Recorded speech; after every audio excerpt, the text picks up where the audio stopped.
Hey, what's up? Grabe, maulan pa rin ngayon. So, check natin kung makapagpalipad tayo somewhere. Meron akong dalawang lugar na naisip ngayon na puntahan. Pero try muna natin sa pinakamalapit kasi baka mamaya-maya bigla na namang umulan, di ba? Sayang naman. So, kita-kits tayo doon.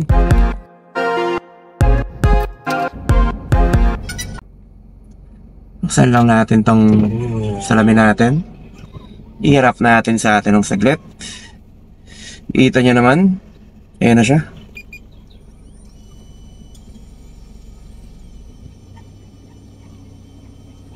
Three, two, one, let's go. Alright, we are starting now, guys. Okay. Check muna.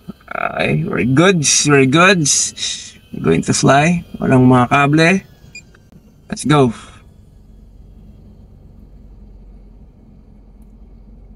Alright. So, dito tayo ngayon sa may bandang Lagro Fairview. Yan. So, I don't know if sa malapit na sa may hospital. Pero ito yung SM Fairview. Yan, SM Fairview, guys. Tara, puntahan natin ang SM Fairview. Marami din parang mga bakanteng lote dito, no?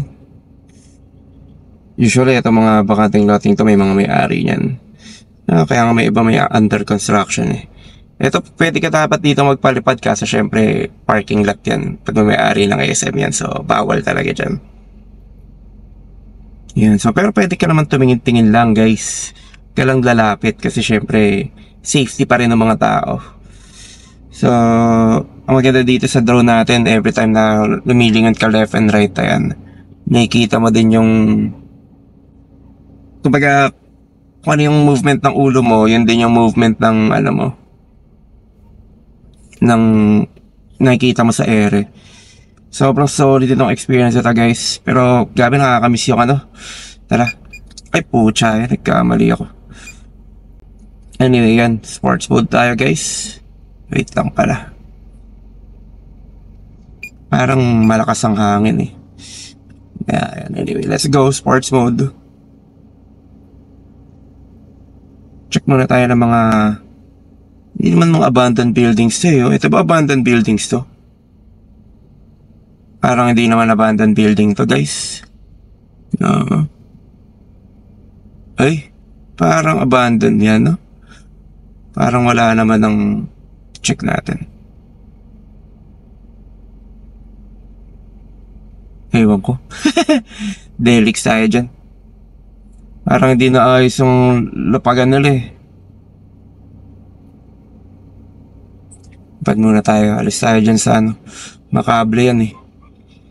Delix dyan sa makable. Yeah. Ang greeneries. Yeah. Sheesh. Medyo, parang tayo. Dahil medyo mababa naman na tayo. Baba tayo sa normal mode. Baka bumangga tayo, eh. Opya. Shit yan. Dami mga insekto, eh, oh. Patay talaga yung mga insekto pag bumangga dito. Charot.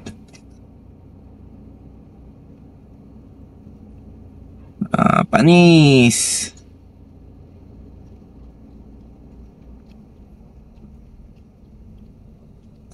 Kakaroon ng interference. At angat na muna tayo, guys. Kakaroon ng interference, eh. Yan. Balik tayo sa medyo safe ulit. Delix tayo, eh. May construction. May construction, gar. Charot lang. Hindi tayo dyan. Bawal tayo dyan sa construction na yan.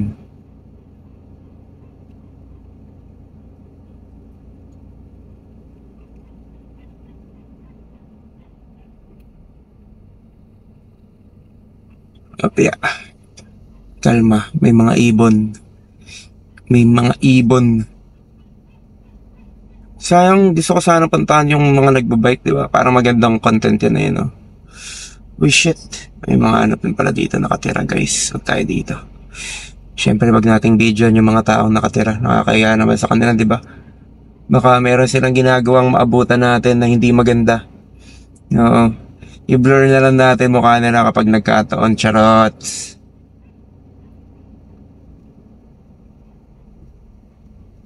Blur na lang natin, di ba? Baka naman.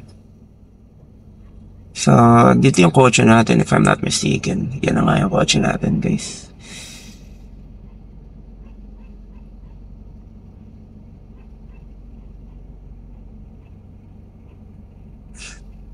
Lawak dito eh, no? Sa magpalipag dito.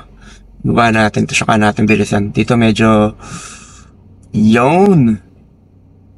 Malapit naman tayo sa katotohanan, kaya pwede tayo magpalipad ng...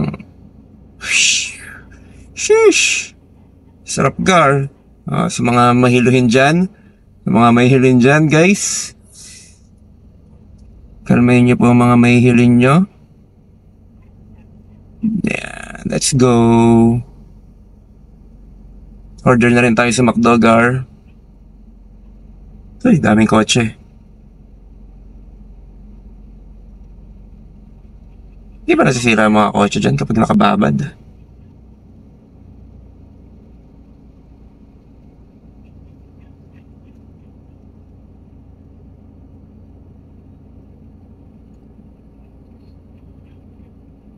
Ayun, no? Fish! Mamaya punta tayo sa susunod natin. Gusto ko pumunta sa SM. Gusto ko pumunta sa Circle mamaya eh. Check natin. Mukha namang hindi tawag doon. Mukha namang hindi uulan eh. Actually makulimlim pero carry lang.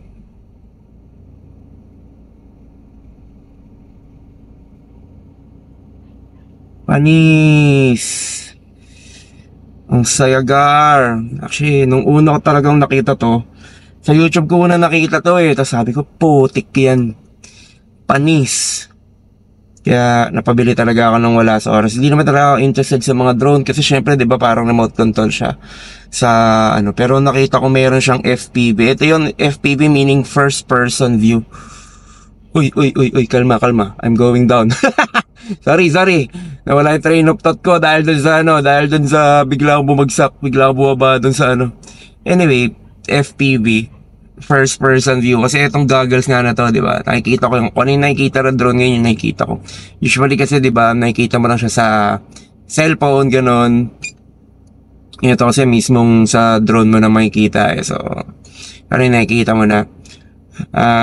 Pero ang purpose talaga to pang real estate. So kung meron dyan mga gustong magpakuha ng picture nila or mga videos ng mga magagandang bahay nila, yung indoor balak mong ibenta yung bahay mo, kapag gusto mo ng indoor flight, safe na safe ng drone ko kasi may propeller guard sa'yo, dito masira kahit bumangga to eh. Una pang masira yung gamit at jarot, hindi, magaling naman ako, hindi man ako bumabangga eh. Kaya nga natin ipasok to sa mga masisikip na lugar. Yun nga yung gusto na mga masisikip. Char. So, hey bro, kaway-kaway naman dyan. Wala. Mas suplado, girls, suplado. Suplado, girls. So, may mga nagtatanong pala gaano katagal ang battery time nito. Flight, usually mga 15 eh. 10 bago ka pa uwiin or 11 minutes bago ka pa uwiin. Depende rin kung gaano kataas mo nalilipad. Kasi syempre, kung gaano kataas, ganoon din yung malakas kumain ng baterya. Yan, try natin tumaas. Diba? Panis. Yan, angat lang, gar, angat lang. Uy, umiikot. Charot, umiikot. Yan. Umiikot tayo. Ayun ayun yung lamesa dam.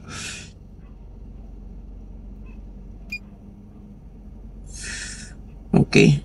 Masyado nang umangat. Sorry. Nakakahilo ba yun? Masyado tayo umangat doon. Hindi ko alam kung dahil ba sa...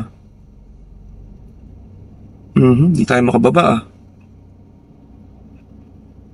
Ayun na nga, lobat na nga tayo. Last 4 minutes kaya pinapauwi na tayo. Ito na nga eh. So,